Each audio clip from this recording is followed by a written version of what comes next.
So, and just one thing, if you are to get just one thing out of this lecture, one very important insight into deep learning that you would carry away with you today, and that's something that some of the most notorious and most very well known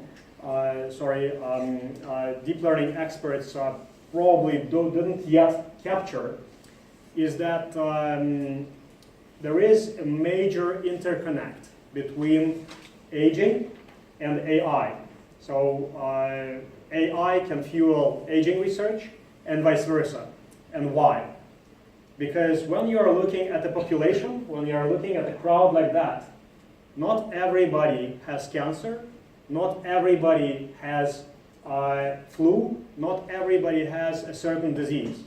So it's very likely that almost everybody will have sex, will have gender, eyes, eye color, skin color, hair color, race, height, weight, limbs, and age. So for biomarker development, age is the most important biological parameter that you can predict with any biomarker, with any type of data. So if I cannot predict age with a specific type of data, how can I ever think about inferring health status of a person? So age is extremely important to be able to predict using any data type. And I'm talking about blood biochemistry, transcriptomics, epigenetics, I'm talking about pictures, I'm talking about MRI, CT, hair composition. So any data type that you feel is predictive and you feel that can be used as a biomarker of health status, first thing to predict would be age. And afterward, you can develop multimodal markers. So start combining multiple data types. So for example, combining transcriptomic aging markers and imaging markers, predictors of age, and then looking at what features are most important, most predictive, and can be targeted with drugs. And then you can also infer causality from the features that you discover using multiple data types. So again, this is one of the major factors why aging is important for pharma, why aging is important for every person who is doing deep learning. If you are in biomarker development, first thing to start predicting is age. AI하고 에이징, 노화는 떼야 뗄 수 없는 관계에 있습니다. 이 그림에 보면 집단 분증이 있어요. 이 집단 분증을 분석을 하려면 공통 분모를 찾아야 돼요.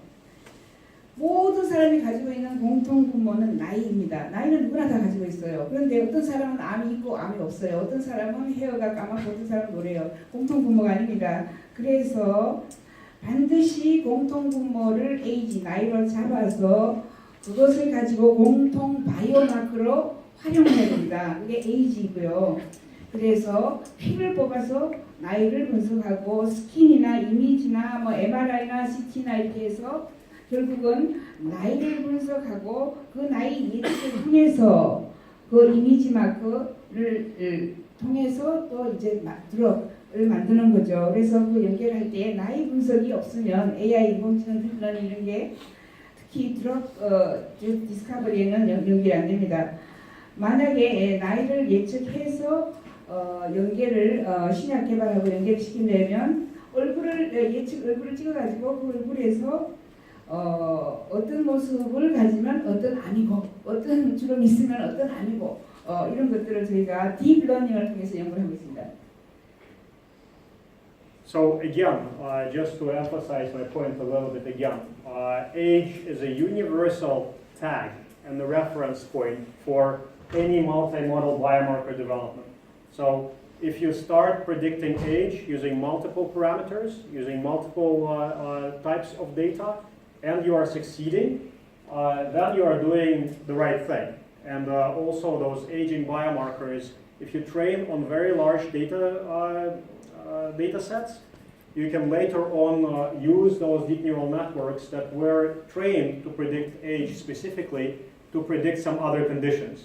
Because just for example, if I can predict your age very accurately, your chronological age, and sometime you start scoring much higher, so much older than your chronological age, it might be possible that you are getting sick. Or at least you are deviating from the norm. And that deviation might be very, very important for biomarker development. Also, there is a technique called one-shot learning. How many of you know what one-shot learning is? So I'll explain very briefly. So that's when you just imagine that you have never seen a monkey before. You have never seen a monkey. But you saw a very, very large number of humans.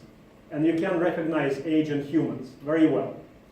So if I show you a monkey, you probably would be able to, and you have never seen it before, you would probably be able to recognize whether it's young, middle-aged, or old, or very old, right? So you would be able to recognize the class within a certain reference range.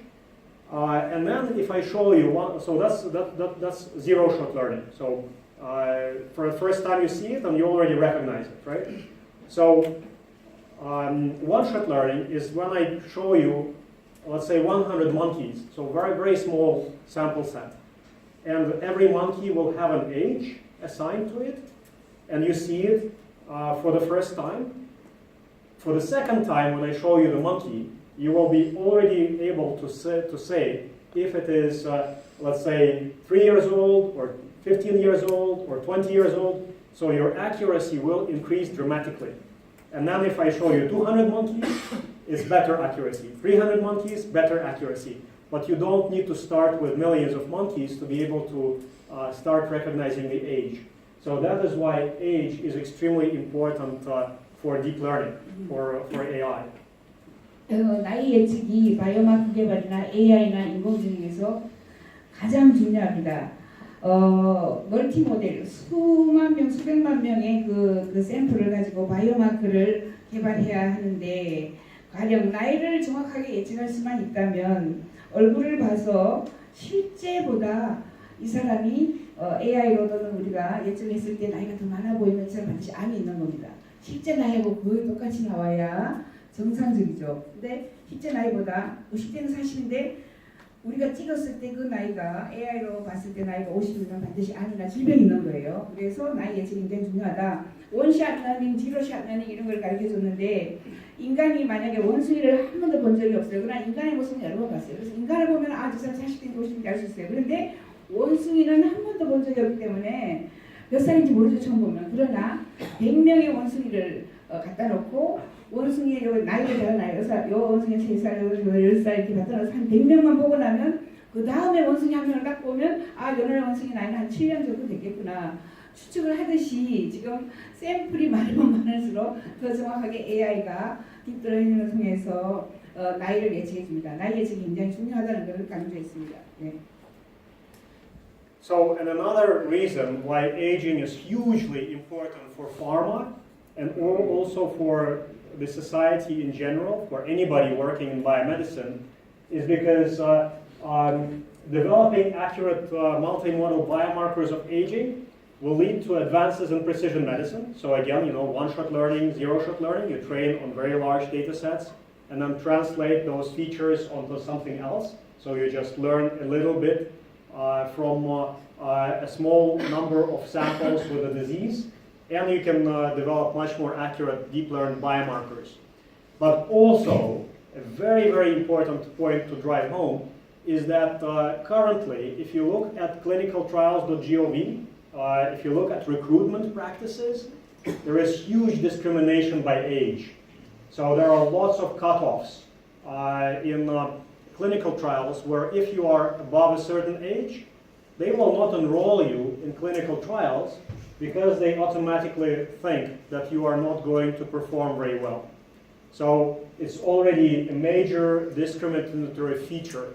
So if I can provide a biomarker of aging to, let's say, FDA or to a large pharma company, and instead of having an age cutoff, they would have the health cutoff. Let's say if you are very poor, if you are in very poor health, then you cannot enroll into clinical trial because they think that the prognosis is too bad, and maybe you should stick with the classical treatment methods. Then I can understand that. But cutting off by age, it's really unfair. So by focusing on aging and aging biomarker development, you are introducing fairness to clinical trials. 에이징 바이오마커를 개발하는 것은 지금 굉장히 중요합니다. 이 제약 개발에 정말 가장 중요한 것이 바로 이쪽 분야이고, 특히 프리시전 메디슨 정밀의학에 굉장히 중요하고, 딥러닝 바이오마커를 개발하는데 그 에이징 굉장히 중요합니다. 우리가 실험할 때에 클리니컬 트라이얼을 할 때에 FDA 같은 데에는 여기 실험군에 들어온 사람들이 30대에서 50대 뭐 이렇게 가령 나이를 가지고 컷오프를 해요. 그런데 사실 고령 인구들이 지금 질병을 더 많이 앓고 있는데 컷오프 바이 에이지를 가지고 컷오프 해가지고 실험한다는 것은 굉장히 편견을 가지고 실험을 하는 거고, 앞으로 우리가 에이징 바이오마커를 개발해버리면은 90세도 이 실험군에 넣어서 아주 적당하게 나이를 가지고 우리가 구분을 하면 되니까 에이징 바이오마커나 에이지 릴레이티드 이런 것을 할 때에는 지금 우리가 하고 있는 이 노화 또는 이 나이 예측이 정말 중요합니다.